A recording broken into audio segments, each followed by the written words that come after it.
প্রথমে আমরা এটাকে দু সাইডে 5 ইঞ্চি করে নিয়ে নেব, চারিদিক 5 ইঞ্চি মাপ হবে।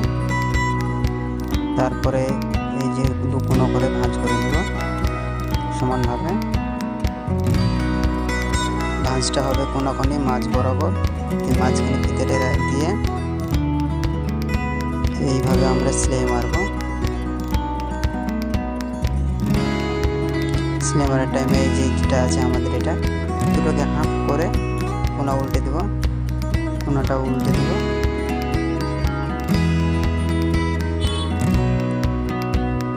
কোণা উল্টে যেভাবে শার্ট করে নেব। আমরা একইভাবে আবার সেই কাপড়টা নেব, দিয়ে আবার সেই কোণাকোণি ভাঁজ করবো, ভাঁজ করে মাঝখানে ফিতেটা দিয়ে আবার উল্টাবো। মাঝখানে যেন গ্যাপটা 1-1.5 ইঞ্চি থাকে।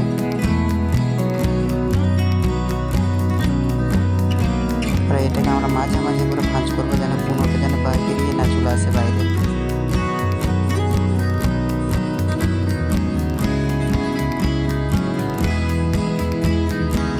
একইভাবে আমরা সেই উল্টে নেব।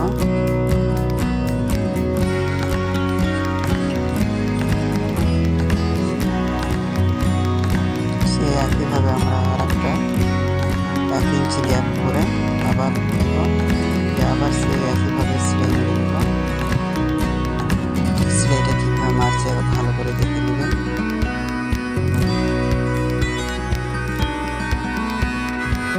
সেই একইভাবে ভাঁজ করে সেলাইটা মারতে হবে।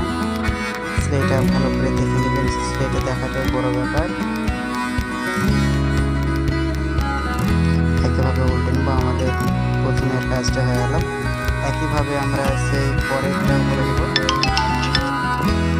এই যে আমাদের দুটো করা হয়ে গেছে। এবার আমরা ওটাতে দুটো পুঁথি ভরে দেবো, যেন দেখতে বেশি ভালো লাগে সেই জন্য।